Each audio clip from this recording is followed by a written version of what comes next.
Bonjour chers téléspectateurs, bienvenue sur la chaîne Éclair TV.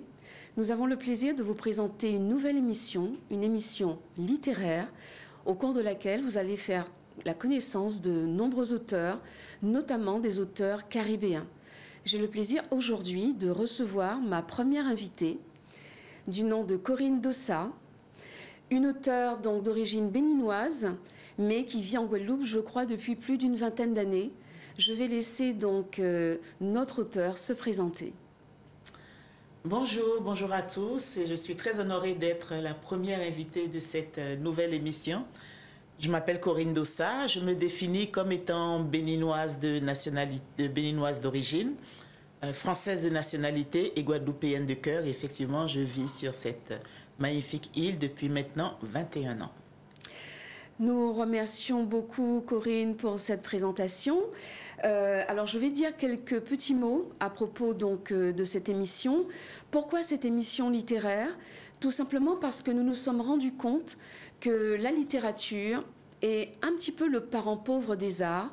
Très souvent, quand on interroge les gens sur ce que représente l'art pour eux, ils vont citer le cinéma, ils vont citer les arts plastiques, ils vont surtout citer donc la musique, mais la littérature, malheureusement, ne vient pas spontanément dans les propos de ceux qui sont interrogés. Alors nous nous sommes dit, pourquoi ne pas tenter une émission littéraire au cours de laquelle les spectateurs, téléspectateurs surtout, pourraient découvrir leurs auteurs, s'approprier aussi les ouvrages que ceux-ci écrivent, et donc au cours de cette émission, vous aurez l'occasion aussi donc de rencontrer des éditeurs, parce qu'il va falloir aussi que vous compreniez comment se fabrique un livre, pourquoi le circuit du livre peut sembler parfois un peu compliqué. Nous aurons aussi des jeux, vous aurez aussi la possibilité de nous envoyer vos textes, soit par écrit, ou alors vous pourrez vous filmer en train de lire un texte de votre création. Le thème de l'émission d'aujourd'hui, qui est donc cette première émission, c'est « Qu'est-ce que la littérature ? Pourquoi lire et pourquoi écrire ?» Donc, je me tourne donc vers notre première invitée, Corinne Dossa. Selon toi, je vais te tutoyer. Bien sûr. Selon toi, qu'est-ce que la littérature? Quelle définition, toi, tu donnerais de la littérature? La littérature, pour moi, c'est vraiment l'art de la transmission. C'est l'art de la transmission aussi bien des émotions que des histoires, les petites comme les grandes. C'est l'art, un art artisanal qui consiste à aligner mot après mot une histoire. La littérature, pour moi, je ne peux pas concevoir une vie sans littérature. Parce que dans la littérature, avec la littérature, on a une porte ouverte même sur les autres arts, en réalité. Parce qu'on peut parler de peinture, on peut parler de musique, on peut parler de tous les autres arts. Et la littérature est aussi pour moi l'art de l'humilité. Parce que parfois on peut exprimer avec la littérature... J'ai bégayé.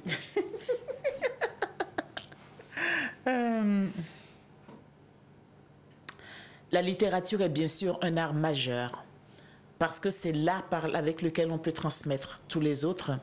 La littérature parle aussi bien au cœur qu'à l'esprit et l'écriture, puisque quand on parle de littérature, on parle d'écriture. La plus belle définition de l'écriture pour moi est celle de Boubin qui dit qu'il ne peut écrire que ce qui lui coule du cœur jusqu'à la main. Et la littérature, pour moi, a cet effet fantastique d'ouvrir les cœurs, d'ouvrir les esprits et de permettre d'avoir des réponses à des questions qu'on ne pensait même pas s'être posées auparavant. Alors, c'est une définition très riche que tu nous donnes là. Alors, on va faire un petit tour du côté donc du dictionnaire qui dit que le mot littérature vient donc du latin literatura. Il apparaît au XIIe siècle avec un sens technique de uniquement la chose écrite.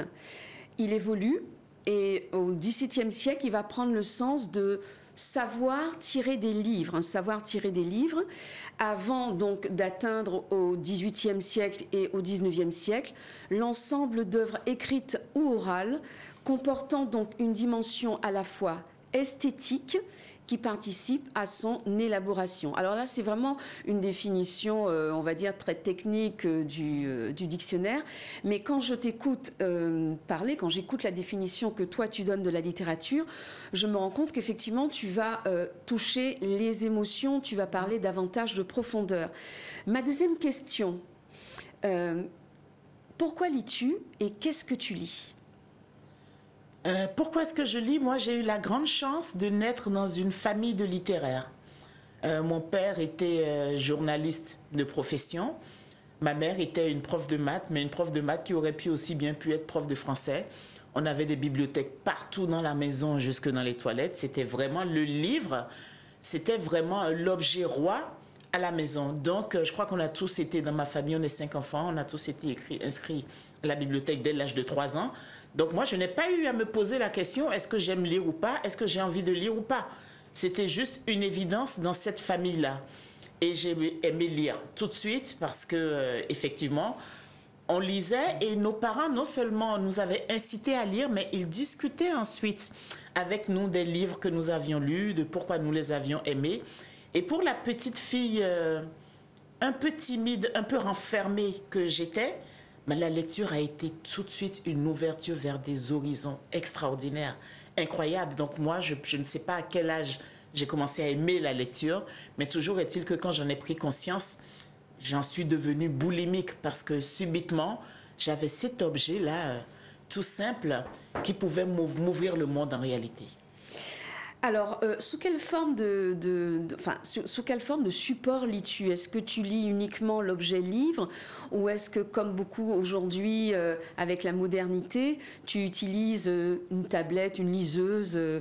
C'est le livre traditionnel ou plutôt la forme numérique? Bon, moi, je crois que je fais partie des dinosaures. Et que non, moi, le livre papier, c'est un objet que j'aime. J'aime tourner les pages, j'aime le tenir, j'aime revenir en arrière. J'ai essayé le livre électronique parce que ma fille, qui est une très grande lectrice, elle vient en vacances pour 3 semaines en Guadeloupe. Elle s'organise pour avoir 40 livres dans sa liseuse. Et j'ai essayé, mais je n'ai pas pu. Donc, j'ai dû lire 2 livres électroniques dans ma vie et c'est parce qu'ils n'étaient absolument plus disponibles en papier. Je reste vraiment sur l'amour de l'objet livre papier. Oui. Effectivement. Alors, Ernest Pépin, donc ce grand auteur guadeloupéen, auteur prolixe d'ailleurs, dit que lire, c'est recréer l'âme des choses. Écrire, c'est fabriquer un nid pour les œufs de la mémoire. Alors, qu'est-ce que t'inspire cette phrase que je trouve très profonde? J'adore cette citation, vraiment, réellement. J'aime beaucoup les citations sur l'écriture en général et celle-là, je l'aime particulièrement. Un nid pour les œufs de la mémoire. Mais c'est tellement beau, je le dis et je le redis, un nid pour les œufs de la mémoire. Effectivement, j'incite beaucoup, puisque je donne des ateliers d'écriture, j'incite les gens à écrire pour aussi conserver cette mémoire-là. Qu'est-ce qui t'a amené à l'écriture, justement? Parce que d'après ce que je sais, tu n'as pas toujours été auteur. C'est relativement récent dans ton existence. Est-ce que tu peux nous dire ce qui t'a conduit à l'écriture? Alors, l'écriture a été une sorte de fil rouge dans ma vie, c'est-à-dire que j'ai travaillé dans le secteur bancaire, j'ai ouvert un restaurant, j'ai fait beaucoup de choses, mais ce qui m'a amené à l'écriture, j'étais une enfant silencieuse. J'étais une enfant qui a compris très tôt qu'il y a des choses qui ne devaient pas être révélées, qu'il y a des émotions qui devaient être réprimées. Et comme j'étais une enfant sage, eh bien, très sagement, je gardais en moi énormément de choses. Je crois que l'écriture a été salvatrice pour moi dès l'enfance, parce que très rapidement, j'ai demandé des carnets. D'ailleurs, d'abord, c'était dans mes cahiers d'école. Et puis, une fois que j'étais réprimandée par les maîtresses, j'ai demandé à mes anniversaires des carnets. Et dans ces carnets, à ces carnets, je livrais toute ma tristesse d'enfant, toutes mes petites douleurs d'enfant. Mais lorsqu'on est enfant, ces petites douleurs sont une montagne. Et l'écriture a été vraiment pour moi un souffle libérateur, parce que j'offrais à ces carnets tout ce qui ne pouvait être dit, même pas à mes amis, même pas à ma fratrie. Et j'ai gardé cette habitude. Donc en fait, l'écriture pour moi, c'est quelque chose d'un peu bluesy. J'ai pas l'écriture joyeuse en réalité. J'ai envie d'écrire quand je suis triste. Enfin, pendant longtemps, ça a été le cas jusqu'à ce que je devienne romancière. Donc l'écriture était vraiment le moyen pour moi d'exprimer ce qui ne pouvait être dit. Et paradoxalement, ça m'aidait.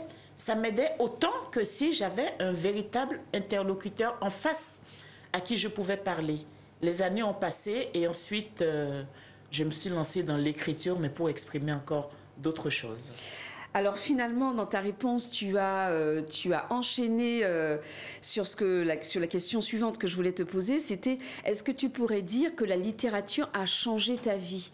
Et si elle a changé ta vie, en quoi l'a-t-elle changé? La littérature, l'écriture m'ont évité 10, 15 ou 20 ans de psychanalyse, je crois.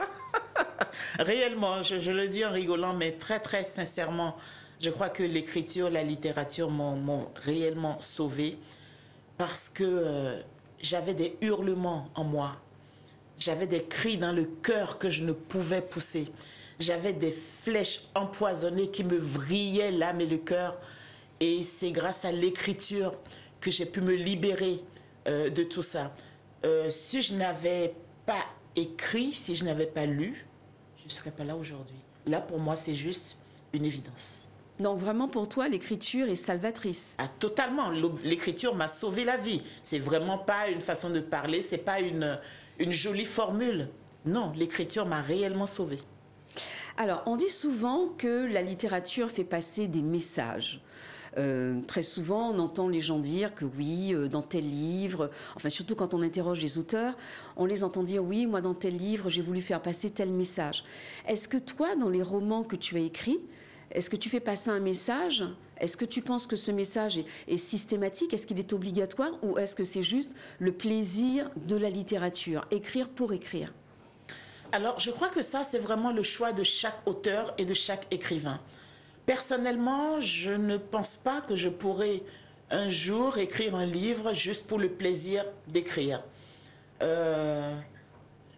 Lorsque j'entame l'écriture d'un livre, j'ai vraiment très précisément en tête le message que je veux divulguer. J'ai le message que je veux divulguer et j'ai la manière dont je veux divulguer ce message. Donc oui, tous mes livres sont des livres à message. Simplement, je ne les écris pas, ce ne sont pas des essais. Je suis totalement, entièrement, foncièrement romancière. Donc une romancière qui j'aime les livres à émotion et j'offre à mes lecteurs de l'émotion dans les livres. Et c'est au travers des émotions, en réalité, qu'on fait le mieux passer les messages. Je vais te raconter une petite anecdote. J'ai l'un de mes romans, quand je l'ai écrit, je n'avais pas les chiffres des ventes. Je ne savais pas s'il avait marché, enfin, si c'était vendu ou pas. Mais en revanche, j'avais énormément de messages par les réseaux sociaux, par Facebook notamment, de lecteurs et de lectrices qui me disaient « Oh là là là là, mais ce message, j'avais besoin de l'entendre. » Et il y a une lectrice un jour qui m'a dit « Bravo, bravo pour votre succès extraordinaire. » Et je lui réponds « Je n'en sais rien, moi, si j'ai du succès, je n'ai pas les chiffres ni rien. » Et elle m'a dit ceci, je l'ai vraiment retenu comme une leçon. Elle m'a dit « Mais le succès, il ne se traduit pas uniquement en nombre d'exemplaires vendus. Votre livre est un succès parce que le message que vous avez lancé à travers ce livre, j'avais besoin de l'entendre et ce message est un support extraordinaire pour moi aujourd'hui pour des décisions importantes que je me suis sentie obligée de prendre. Donc ce message m'est parvenu. Et mon plus grand plaisir d'écrivain en réalité, ce sont ces retours-là, ce sont ces retours de lecteurs et lectrices qui me disent ce message, je l'ai reçu et merci pour vous de l'avoir envoyé. Et parfois même, certains ils lisent des messages que je ne savais pas consciemment que je ne savais pas consciemment avoir transmis. Donc oui, dans tous mes livres, il y a des messages. Ça, c'est une certitude. Donc justement, Corinne, est-ce que tu peux nous parler de tes romans, de ceux que tu as écrits, de l'histoire de ces romans et surtout du sujet? Quels sont les différents thèmes ou les différents sujets de tes romans? Alors, le premier roman qui s'appelle 15 kilos, ça a été justement un cri que j'ai voulu pousser, un message qui consistait en réalité en un ras-le-bol des critères de beauté de nos sociétés et de cette volonté forcenée de nous demander à tous d'entrer dans une taille 36. Je sentais autour de moi beaucoup de douleur autour de cette problématique et surtout cette douleur arrivait de plus en plus tôt. C'est-à-dire qu'à une époque, les femmes rondes, les femmes grosses, appelez-les comme vous voulez, en tout cas celles qui n'entrent pas dans les normes de nos sociétés, c'était des femmes au départ qui entamaient des régimes et qui souffraient dans leur chair de ne pas être comme les autres. Et là, de plus en plus, dans nos sociétés, ça commence à 13 ans, à 12 ans, à 8 ans. Il y a des enfants de 8 ans qui commencent à dire « Maman, j'aimerais faire un régime parce que je suis grosse, parce que je ne suis pas bien. » Donc, c'est ce cri que j'ai voulu pousser en écrivant ce livre « 15 kilos ». Et ce titre a été choisi à une époque où moi, j'avais essayé de perdre 15 kilos et où ma sœur, qui vit au Bénin, essayait de prendre 15 kilos. Parce que les normes n'étaient absolument pas les mêmes. Donc, quand j'ai écrit ce livre-là, qui a été écrit avec de la colère, mais beaucoup d'humour, mon éditrice m'a dit, mais tu n'en as pas dit assez. Donc, j'ai écrit un deuxième livre, Liane, dans lequel j'avais inversé les normes des sociétés. Dans Liane, en réalité, j'invitais mes lecteurs dans un monde qui s'appelle le monde de Rondemania, où les normes étaient inversées, où il fallait faire une taille 44, 46 ou plus pour être considérée comme belle, et où lorsqu'on entrait dans un magasin et qu'on demandait une taille 36, la vendeuse vous dévisageait en vous disant « Pas ici, madame, nous ne faisons pas ce genre de vêtements. » Donc j'ai inventé ce monde-là et je l'ai poursuivi avec mon troisième livre qui est Violette, où là, mon héroïne qui était mince, qui était ronde plutôt, amincie et porte maintenant un regard différent. Je me dis, quel regard peut-elle porter aujourd'hui, elle qui est passée de l'autre côté de la barrière? Donc mes trois premiers livres avaient vraiment ce message sur ce ras-le-bol des normes imposées et sur cette réflexion que je voulais engager, que je voulais pousser sur l'estime de soi, sur le bien-être qui devrait être intérieur plutôt que basé sur des critères extérieurs. Alors justement, je trouve que c'est très intéressant ce sujet que tu abordes, puisqu'effectivement, dans nos sociétés, la norme, le corps qui doit être d'une certaine manière, effectivement, cela est imposé très très tôt chez les jeunes filles. Mais alors, quel retour ces trois romans ont eu sur tes lecteurs et lectrices? Parce que je suppose qu'il y a eu quand même des hommes qui ont pu se reconnaître dans ces romans-là. À ma première conférence, j'avais donné une conférence autour de cette thématique. J'ai été très, très surprise. Déjà, il y avait des hommes, effectivement, et il y avait des femmes qui, pour moi, étaient dans la norme. Donc, j'avais dans la salle des femmes rondes qui étaient venues m'écouter et exprimer un peu leur souffrance, parce que c'était une conférence, mais c'était aussi beaucoup un échange, une sorte d'entraide. Il y avait ces messieurs qui nous ont dit, mais ne nous oubliez pas. Parce que pour nous, c'est pareil. J'ai eu des jeunes hommes qui m'ont dit, moi, au lycée, je voyais mes copains aborder les autres filles, mais moi, je n'osais même pas les aborder parce que je ne m'estimais pas assez beau, je ne m'estimais pas légitime. Jusqu'à ce qu'un jour, par exemple, il y en a un qui m'a dit, jusqu'à ce qu'un jour, il y en a une qui soit venue me voir pour me dire qu'elle avait envie d'être ma petite amie. Et moi, cette fille, je n'aurais jamais imaginé que ce fût possible. Donc, d'avoir cette norme en tête m'avait incité à me limiter tout seul. D'accord? Donc, j'ai eu des messages de ce genre. J'ai eu des messages de femmes qui étaient minces, qui auraient dû ne pas être du tout intéressés par la thématique et qui se sont retrouvés à mes conférences et qui m'ont dit, ben, tu vois, Corinne, par exemple, moi j'étais mince, mais le jour où je suis tombée enceinte, où j'ai eu mon enfant, où j'étais dans la joie, dans l'allégresse, dans le bonheur de cette maternité toute neuve, ben, j'ai eu des personnes qui me l'ont gâché en me disant, haha, tu vois, tu n'as pas pu perdre tous tes kilos. Tu as gardé 5 kilos, tu as gardé 6 kilos. Et au lieu de me concentrer sur ce bonheur de la maternité, ben, je me suis retrouvée à penser à moi, à mon corps et à ce besoin, à cette envie qui devenait un besoin de me retrouver subitement mince. Donc j'ai eu des messages extraordinaires et je me suis rendu compte que ça concernait énormément de gens. Je pensais m'adresser uniquement à une partie de la population féminine et ronde et je me suis retrouvée qu'il s'agissait d'un message totalement universel. Merci beaucoup Corinne. Alors en fait, donc ça a concerné donc tes trois premiers romans. Livres, voilà. Et il y a un autre roman oui. qui n'a rien à voir avec les précédents, qui s'appelle Un rayon de soleil entre nos vies. Qu'est-ce que tu peux nous en dire? Parce que manifestement, les trois premiers ont un message quand même fort qui s'adresse donc qui s'adresse à l'estime de soi, qui s'adresse au bien-être. Donc on voit une fois de plus que la littérature a un impact non seulement esthétique, mais effectivement que cette littérature peut permettre de prendre conscience d'un certain nombre de choses. Mais ce dernier roman, Un rayon de soleil entre nos vies, quel est le sujet ? Alors, Un rayon de soleil entre nos vies, donc c'est mon 5e. Le 4e, je ne l'ai pas publié. On y reviendra plus tard, si tu veux. Un rayon de soleil entre nos vies, donc je dis que j'aime écrire des romans à message. Et j'étais sur Facebook, en fait, la genèse de ce livre, j'étais sur Facebook et je lis cette phrase qui disait que l'arrivée d'un enfant atteint de trisomie 21 dans nos sociétés occidentales est reçue avec beaucoup d'angoisse, beaucoup de peur et est considérée comme un grand malheur.